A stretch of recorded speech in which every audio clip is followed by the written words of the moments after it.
तो हमारा जो वोकैब को मजबूत करने के लिए जो सीरीज चल रही है उसकी ये 7वीं वीडियो है, यानी कि ये 7वां पार्ट है।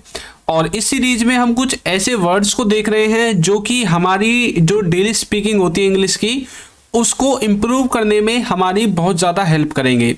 तो वीडियो को आपको लास्ट तक देखना है और हो सके तो आप इनको नोट्स की तरह अपनी कॉपी में भी लिख लीजिए। ये ऐसे कुछ वर्ड्स हैं जो 100% आपकी स्पीकिंग को एनहेंस कर देंगे। आप जो बीच बीच में रुक जाते हैं ना सेंटेंस को बोलते बोलते, तो उसको ये सही करने वाले हैं। तो आप इनके नोट्स भी बना सकते हैं ताकि आप इन्हें कभी भूले नहीं। तो चलिए वीडियो को शुरू करते हैं। तो सबसे पहला वर्ड है हमारा मीन वाइल। मीन वाइल का मतलब होता है इसी बीच में। इसी बीच में कई बार आप बोलते हैं ना, इतने वो आ रहा था ना, इसी बीच में मैंने अपना काम कर लिया। यानी कि ये जो वर्ड है ना इसी बीच में, इसके लिए आप मीन वाइल का इस्तेमाल करते हैं। देखिए कैसे, वो आ रहा था इसी बीच मैंने पापा को उसके बारे में बता दिया कि भाई वो आ रहा था और इसी बीच में वो अभी आया नहीं था, उससे पहले मैंने अपने पापा को बता दिया था। यानी कि इसी बीच में ये जो वर्ड है ना, इसके लिए हमें मीन वाइल का इस्तेमाल करना पड़ेगा। कैसे बोलेंगे? ही वॉज कमिंग, वह आ रहा था। मीन वाइल आई टोल्ड पापा अबाउट दैट, यानी कि उसके बारे में मैंने पापा को बता दिया। ठीक है, नेक्स्ट देखिए, मैं खाना खा चुका था, इसी बीच वो हमारे घर आ गया। मैं खाना खा चुका था और इसी बीच वो हमारे घर आ गया। मान लीजिए कोई हमसे पूछ रहा था कि भाई वो कब आया तुम्हारे घर, मैंने बोला यार मैं कुछ नहीं, बस मैं खाना खा चुका था और इसी बीच में वो हमारे घर आ गया। तो आप बोलेंगे I had eaten food meanwhile he came to our house. ठीक है, तो इसी बीच में वो हमारे घर आ गया। तो मीन वाइल का मतलब होता है इसी बीच में। आज के बाद जब भी आपको इस तरह का जो सेंटेंस दिखाई दे इसी बीच में, तो आपको मीन वाइल का इस्तेमाल करना है। ठीक है, नेक्स्ट वर्ड देखिए, नेक्स्ट है हमारा फेड अप, जिसका मतलब होता है, तो गलती से यहाँ पर एक जो ई है वो फालतू लग गया था, उसको मैंने हटा दिया है। तो फेड अप का मतलब होता है तंग आ जाना। जैसे आप बोलते हैं ना किसी चीज से जब आप तंग आ जाते हैं, मैं तुमसे तंग आ चुका हूं, मैं इस बात से तंग आ चुका हूं, ये काम करते करते मैं तंग आ चुका हूं। तो ये जो तंग आना है ना, इसके लिए आप फेड अप का इस्तेमाल करते हैं। देखिए, मैं तुमसे तंग आ गई हूं। मान लीजिए कि आपकी कोई वाइफ हो सकती है या आपके कोई दोस्त हो सकता है जो लड़की है, तो कई बार बोलते हैं ना भाई मैं तुमसे तंग आ गई हूं, मुझसे बात मत किया करो, मुझसे मिलने मत आया करो। तो आप बोल सकते हैं I am fed up with you, I am fed up with you, मैं तुमसे तंग आ गई हूं या फिर तंग हो चुकी हूं, तंग हो गई हूं, जैसे भी आपको बोलना है। मैं बर्गर खाकर तंग आ गया था, यानी कि मैं जो बर्गर है ना उसको खा खा के यार तंग आ गया था, मेरा मन नहीं था बर्गर को खाने का, तो मैं बर्गर खाकर तंग आ गया था। यानी कि इतने बर्गर खाए कि यार मैं तो तंग हो गया। तो आप बोलोगे I was fed up with eating burgers. ठीक है, अब देखिए एक चीज और मैं बता दूं, हमें कैसे पता चला कि विद ईट आएगा या ईटिंग आएगा, मुझे कैसे पता चला यहाँ पर? तो देखिए, जब कोई एक्टिविटी हो जो डेली चीज मतलब डेली होने वाली एक्टिविटी है, यदि उसको दिखाना है, रेगुलर वाली एक्टिविटी को दिखाना है, तब आपको आईएनजी का इस्तेमाल करना है। यदि कोई सिंपल एक्शन है, वन टाइम का एक्शन है, तब आपको आईएनजी नहीं लगानी है। अब यहाँ पर मैं बर्गर खाकर तंग आ गया था, इसका मतलब क्या है कि मैं वहाँ मतलब इतने बर्गर खाए कि खा खा के तंग आ गया। मतलब एक एक्टिविटी है जो कुछ टाइम तक रेगुलर थी या फिर कंटिन्यूटी में थी, है ना। तो मतलब एक्टिविटी को दिखाने के लिए आपको आईएनजी को लगाना पड़ेगा। यदि एक ही टाइम का कार्य है, एक्शन है खाली, तब आपको आईएनजी की जरूरत नहीं पड़ती है। तो I was fed up with eating burgers, तो मैं बर्गर खाकर तंग आ गया था। तो फेड अप का मतलब होता है जब आप किसी से तंग आ जाते हैं या फिर तंग हो गए थे। ठीक है, इन दोनों चीजों में। नेक्स्ट है डाइंग टू। डाइंग टू का मतलब होता है मरे जा रहा है या फिर मरे जा रहा था। अब देखिए, आप इसको प्रेजेंट में और पास्ट में दोनों तरह से यूज कर सकते हैं। आप फ्यूचर में भी यूज कर सकते हैं, लेकिन जो है फ्यूचर में हम ज़्यादातर इसका यूज नहीं करते हैं, लेकिन यदि आप चाहते हैं तो आप सेंटेंस बना सकते हैं। अब इसका जो स्ट्रक्चर है ना, उसमें सबसे पहले आपको सब्जेक्ट लिखना है, फिर आपको लिखनी है हेल्पिंग वर्ब, फिर आपको लिखना है डाइंग टू, फिर वर्ब की फर्स्ट फॉर्म और फिर आपका ऑब्जेक्ट आएगा। ठीक है, अब देखिए मरे जा रहा है, इसका मतलब क्या है? इसका मतलब ये थोड़ी है कि वो मर गया है, उसकी डेथ हो गई है, नहीं। इसका मतलब ये है कि किसी काम को करने के लिए वो बहुत ज़्यादा उत्सुक है, एक्साइटेड है कि भाई हाँ जल्दी जल्दी काम करेंगे, मतलब बहुत ज़्यादा मतलब उत्सुक है किसी काम को करने के लिए। एक्साइटमेंट उसके अंदर आ चुकी है कि भाई मैं तो इस काम को करने के लिए मरे ही जा रहा हूँ, बिल्कुल जल्दी जल्दी करवा लो मुझसे काम। तो मतलब डाइंग टू का मतलब है किसी काम को करने के लिए मरे जा रहा है, मरे जा रहा था। ठीक है, अब ये जो है और था, ये आपको अपने सेंटेंस के अनुसार देखना है कि प्रेजेंट का है या पास्ट का है। ठीक है, देखिए, मैं तुमसे मिलने के लिए मरे जा रहा हूं, मैं तुमसे मिलने के लिए मरे जा रहा हूं, यानी कि जा रहा हूं, प्रेजेंट की बात की जा रही है कि भाई अभी मैं तुमसे मिलना चाहता हूं और मैं इतना एक्साइटेड हूं कि भाई मैं तुमसे मिलने के लिए बिल्कुल मरे जा रहा हूं, बोलते ना कई बार, तब बोलोगे I am dying to meet you, I am dying to meet you, मैं तुमसे मिलने के लिए मरे जा रहा हूं। ठीक है, वैसे देखिए रहा हूं, रहे हूं, ये जो फीलिंग है ना, ये वाली देखिए, ये जो सेंस निकला है यहाँ पर, ये देखिए सबसे पहले सब्जेक्ट, फिर इज एम आर, फिर वर्ब की फर्स्ट फॉर्म अब आईएनजी कुछ ऐसा लगाते हैं ना, तो इस तरह से आप इसको याद कर सकते हैं। ठीक है, वैसे ऐसा है तो नहीं, लेकिन आप इसको फिर भी याद कर सकते हैं। वो यहाँ आने के लिए मरे जा रहा था, अब जा रहा था पास्ट का सेंस हो गया, तो कैसे बोलेंगे, he was dying to come here, he was dying to come here, वो उससे मिलने के लिए मरे जा रहा था, वो ऊपर वाला है, और यहाँ आने के लिए मरे जा रहा था, ये नीचे वाला है। ठीक है, तो अब आपको यदि ऊपर वाले को था में यानी कि पास्ट में लेकर जाना है, तो आई के साथ आपको यहाँ भी वाज लगा देना, I was dying to meet you, मैंने उनसे मिलने के लिए मरे जा रहा था। अब देखिए ये हमें पता कैसे चलता है प्रेजेंट पास्ट है, यहाँ पर जो हेल्पिंग वर्ब लगी होती है ना, देखिए इज एम आर लगा हुआ है, वाज लगा हुआ है, तो इनसे ही हमें पता चलता है कि भाई सेंटेंस है वो प्रेजेंट का है या पास्ट का है। ठीक है, नेक्स्ट देखिए, यदि अभी तक आपने हमारे कोर्स को ज्वाइन नहीं किया है तो लिंक आपको नीचे डिस्क्रिप्शन में मिल जाएगा, वहां से जाकर आप इस कोर्स को ज्वाइन कर सकते हैं। इसमें बेसिक से एडवांस लेवल तक इंग्लिश ग्रामर आपको मिलेगी, इंग्लिश के सभी क्लास नोट्स मिलेंगे, बच्चों के साथ प्रैक्टिस करने का मौका, A to Z video lectures, practice quiz, course certificate, सब कुछ आपको दिया जाएगा। लिंक कहाँ पर मिलेगा, डिस्क्रिप्शन बॉक्स में मिलेगा। प्राइस है 299 ओनली। ठीक है, कुछ बच्चे बोल रहे थे कि सर हमें ई बुक से चाहिए, तो इसका लिंक भी आपको नीचे डिस्क्रिप्शन बॉक्स में मिल जाएगा।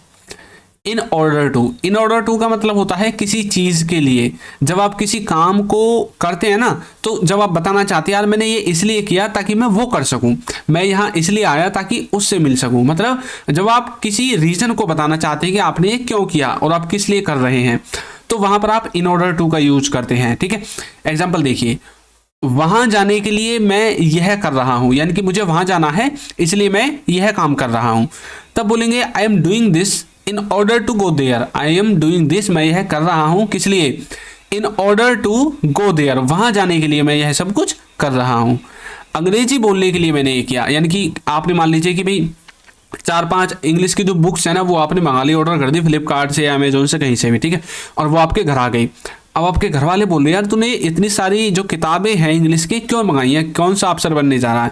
आप बोल रहे हैं भाई मैं अंग्रेजी सीखना चाहता हूँ इसलिए मैंने मंगाई हैं, यानी कि मैं अंग्रेजी बोलने के लिए मैंने ये सब किताबें खरीदी हैं, तो इसलिए मैंने किया है ऑर्डर। ठीक है, तब बोल सकते हैं आई डिड दिस, मैंने ये किया in order to speak English, अंग्रेजी बोलने के लिए मैंने ये सब कुछ किया है। ठीक है, ताकि मैं अंग्रेजी सीख सकूं। और यहाँ पर आप स्पीक की जगह लर्न का यूज भी कर सकते हैं, जैसे कि I did this in order to learn English, English पढ़ने के लिए, सीखने के लिए, बोलने के लिए मैंने ये सब कुछ किया है।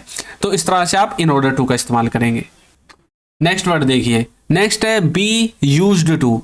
बी यूज्ड टू का मतलब होता है कि किसी चीज की आदत है, किसी को किसी चीज की आदत है, या फिर आदत थी, या फिर आने वाले समय में आदत हो जाएगी, ये आपको पर डिपेंड करता है। इसलिए तो मैंने यहाँ पर बी लगाया है। बी का मतलब होता है कि यहाँ पर आप इज एम आर का भी इस्तेमाल कर सकते हैं, वाज वर्ब का इस्तेमाल भी कर सकते हैं। देखिए कैसे, उसे वहां जाने की आदत है। अभी किसी ने उससे बोला कि भाई ये यहाँ रोज जाता है क्या, बुरी आदत है इसकी, तो ये आप बोल रहे नहीं यार क्या करें, इसकी तो आदत है वहां पर रोज जाने की, तब बोल सकते हैं he is used to going there, he is used to going there, इसकी वहां जाने की आदत है।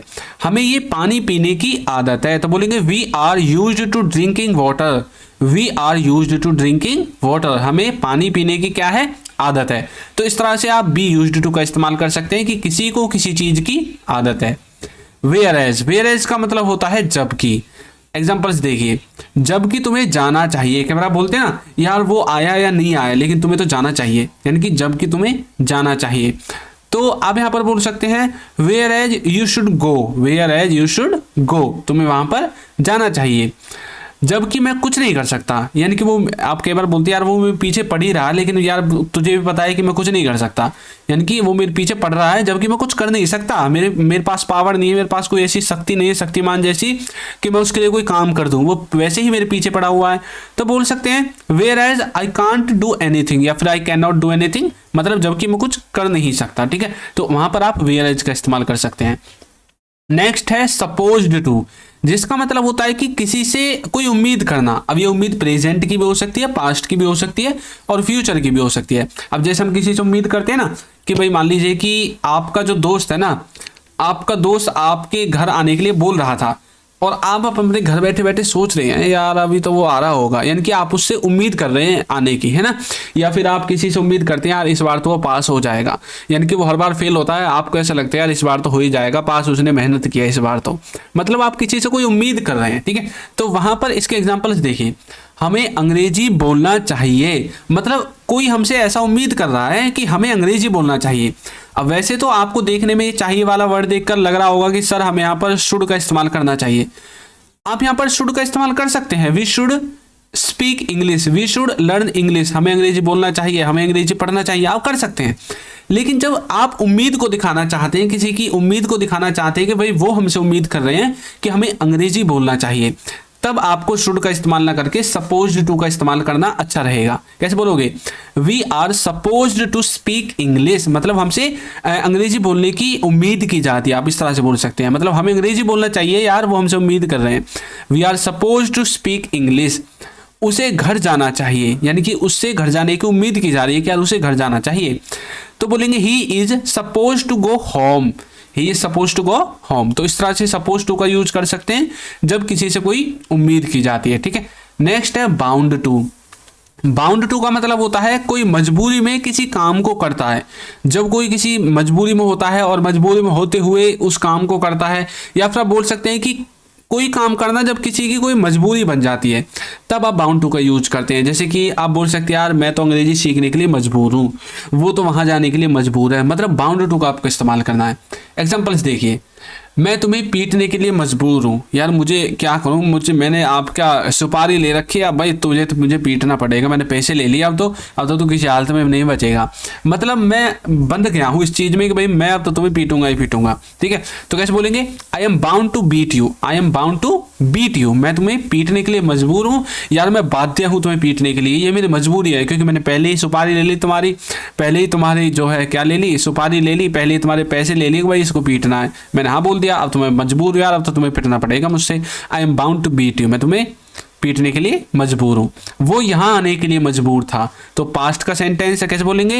ही was bound to come here, he was bound to come here, वो यहां पर आने के लिए मजबूर था, ठीक है। तो बाउंड टू का मतलब होता है कि कोई मजबूरी में किसी काम को करता है, ठीक है।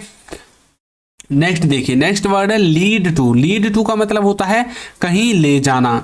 जब कोई चीज़ किसी चीज़ को कहीं पर लेकर जाती है, जैसे कोई रास्ता कहीं पर जाता है, बोलते हैं ना कई बार भाई ये रास्ता फलाने गांव को जाता है, ये रास्ता वहां पर जाता है, फलाने शहर को जाता है, ये रास्ता दिल्ली को जाता है, ये रास्ता पटना को जाता है, बिहार को जाता है, मध्य प्रदेश को जाता है, हरियाणा को जाता है, मतलब कोई चीज़ जब कहीं पर ले जाती है आपको, ठीक है। तो एग्जाम्पल्स देखिए, उससे अच्छे समझ में आएगा।